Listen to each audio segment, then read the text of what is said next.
আল্লাহর কাছে জিলহজ মাসের প্রথম 10 দিনের নেক আমল যত বেশি প্রিয়, অন্য কোনো আমল এত বেশি প্রিয় না।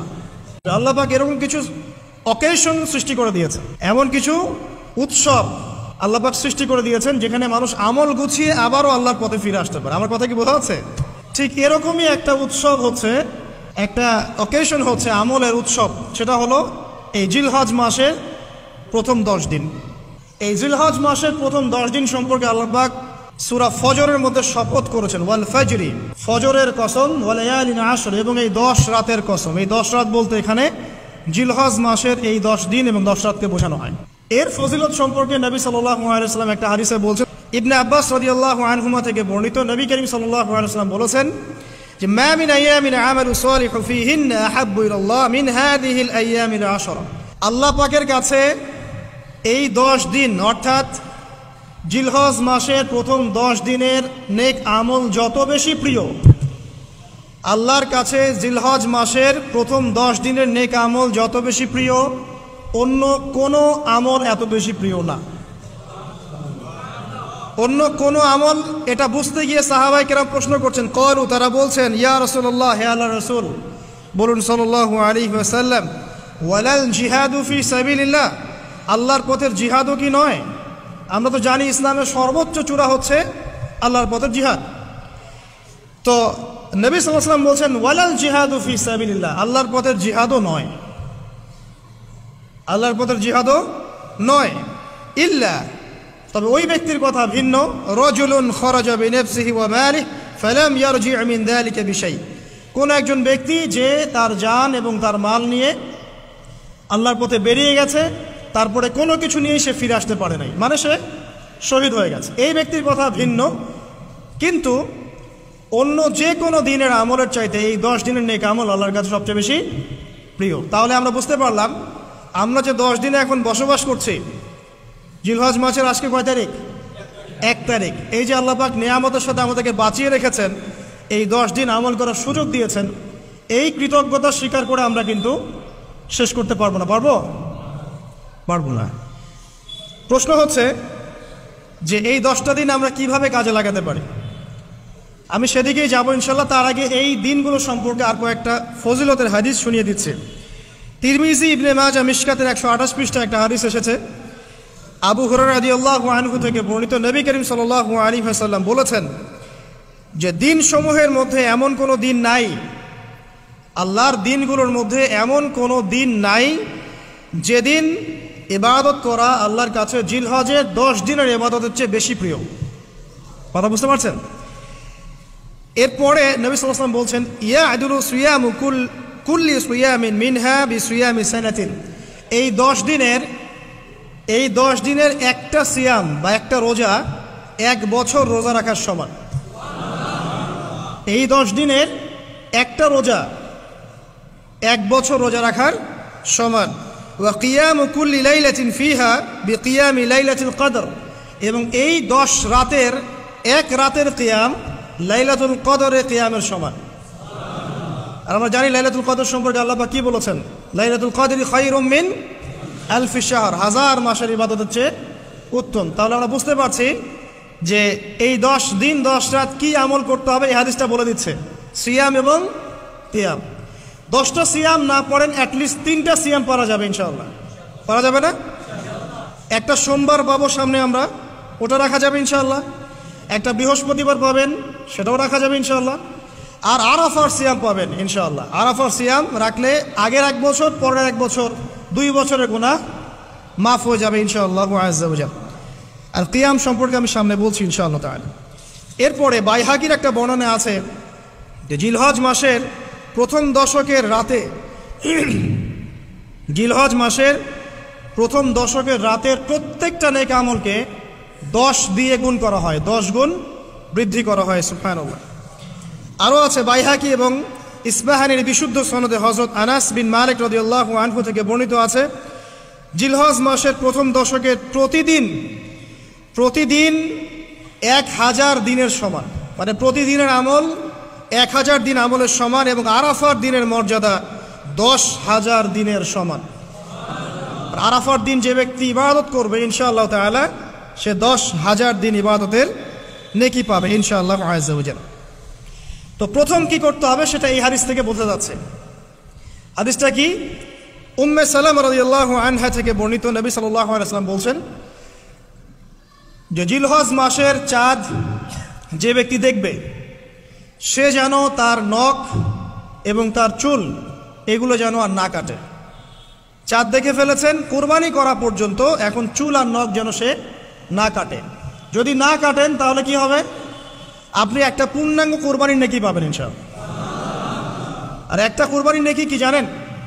কুরবানির পশুর গায়ে যতগুলো লোমকূপ আছে ততগুলো নেকি আপনার আমল নামায় যুক্ত হবে ইনশাআল্লাহ আযজা ওয়া জাল। এগুলো হাদিস। এখন আমরা প্র্যাকটিক্যাল কিছু কথায় আসি যে কিভাবে আমরা এই 10টা দিনকে কাজে লাগাতে পারি। আমি সবার আগে দোয়া করছি আল্লাহ পাক যেন আমাকে সবার আগে এর উপর আমল করা তৌফিক দান করেন, আমার পরিবারকে তৌফিক দান করেন এবং অতঃপর আপনাদের সবাইকে যেন আল্লাহ পাক এই তৌফিক দান করেন, আমিন। 1 নাম্বার, যদিও কাজটা খুব ডিফিকাল্ট এবং এই যুগে এই জেনারেশনের জন্য কাজটা অনেক বেশি ডিফিকাল্ট, অলমোস্ট ইম্পসিবলের মতো, সেটা হচ্ছে এশার নামাজের পরপর ঘুমিয়ে যাওয়া, তাই না ভাই? এই কাজটা এখন কোয়াইট ইম্পসিবল, এশার নামাজের পরপর ঘুমিয়ে যাওয়া। কিন্তু চেষ্টা করতে হবে, আল্লাহ তৌফিক দান করুক, 10টা-11টার মধ্যেই যেন আমরা ঘুমিয়ে পড়তে পারি। আল্লাহ পাক তৌফিক দান করুন, সবার আগে যেন আমাকে তৌফিক দান করে। কোনো কোনো রাত এমনও কেটে যায় ফজরের নামাজ পড়তে হবে জন্য সারা রাত জেগে থাকতে হচ্ছে। আর আমাদের সময়ে বারাকা কমে গেছে, জানেন? আমাদের সময়ের মধ্যে বারাকা কমে গেছে, এটাও কিয়ামতের সাইন। নবী সাল্লাল্লাহু আলাইহি ওয়াসাল্লাম বলেছিলেন কিয়ামতের আগে আগে একটা বছর একটা মাসের মতো চলে যাবে, একটা মাস একটা সপ্তাহের মতো যাবে, একটা সপ্তাহ একটা দিনের মতো চলে যাবে, একটা দিন একটা ঘন্টার মতো চলে যাবে। তাই হচ্ছে না এখন? এই 7 দিন আগে আমরা জুমা পড়লাম, দেখেন 7 দিন। এই যে গত কয়দিন আগেই আপনি কুরবানির পশু জবাই করলেন, আবার কুরবানির ঈদ আপনার সামনে।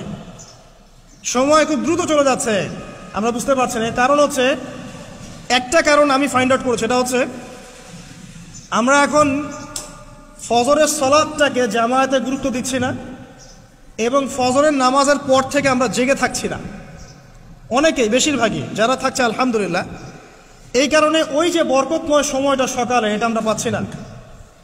এই কারণে দিনটা আমাদের ছোট হয়ে আসছে, দিনে কাজগুলো আমরা শেষ করতে পারছি না, রাত জাগতে হচ্ছে, আর রাত জাগলে তো ফজরে ওঠা সম্ভব হচ্ছে না। সো এই সমস্যাটা হচ্ছে ফজর কেন্দ্রিক, ফজরটাকে গুরুত্ব দিতে হবে সবচেয়ে বেশি। আল্লাহ পাক আমাকে তৌফিক দেখ, আপনাদের সবাইকে তৌফিক দান করুন। এই 10টা দিন আমরা প্র্যাকটিস করবো ইনশাআল্লাহ। রমাদান মাসে আমরা যেমন প্র্যাকটিস করেছিলাম 1 মাস আল্লাহর আনুগত্যের, এই 10টা দিন উৎসবের উৎসাহ নিয়ে আমরা আবার প্র্যাকটিস করবো ইনশাআল্লাহ আযজা ওয়া জাল।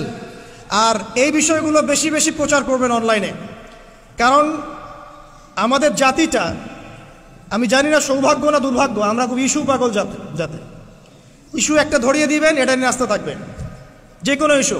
নবী সাল্লাল্লাহু আলাইহি ওয়াসাল্লামকে অবমাননা করা হয়েছিল, এখন কয়জনের মনে আছে? মনে আছে কয়জনের? তারপরে ইস্যু চলে আসলো বন্যা, এখন কয়জনের মনে আছে যে বন্যা হয়েছিল?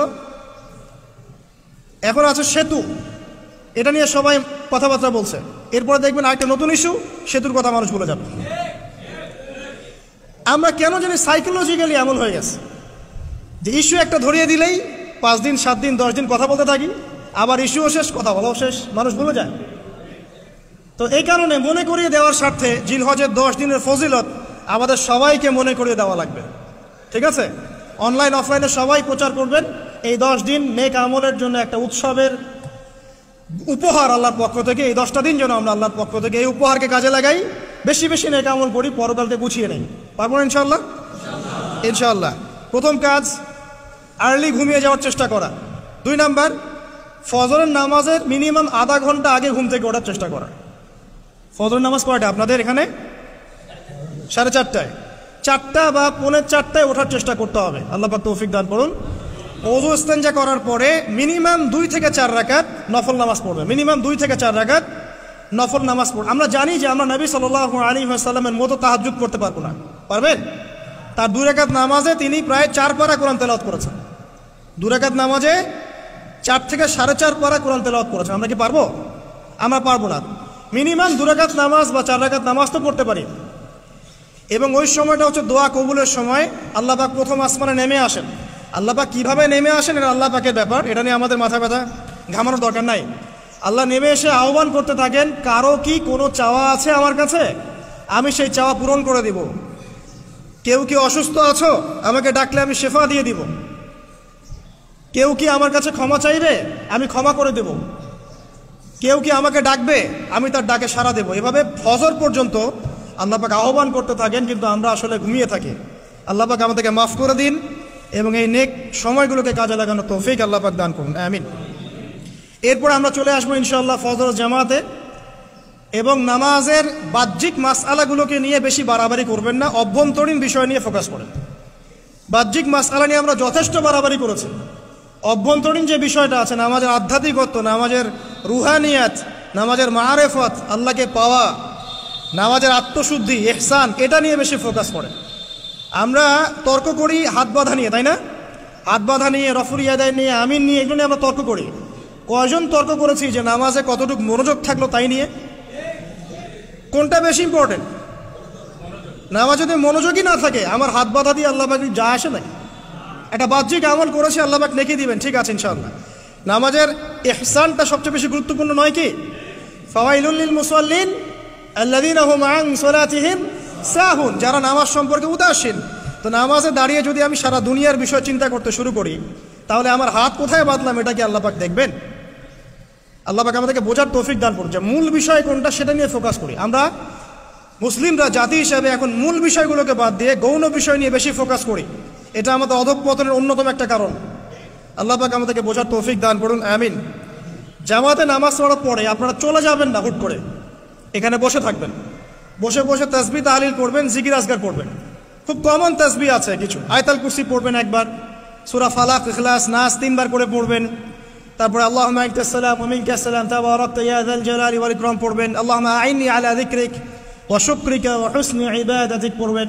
আল্লাহুম্মা ইন্না নাসআলুকা ইলমান নাফিআন ওয়া আমালান মুতাকাব্বালান ওয়া রিজকান তাইয়্যিবা, এটা পড়বেন।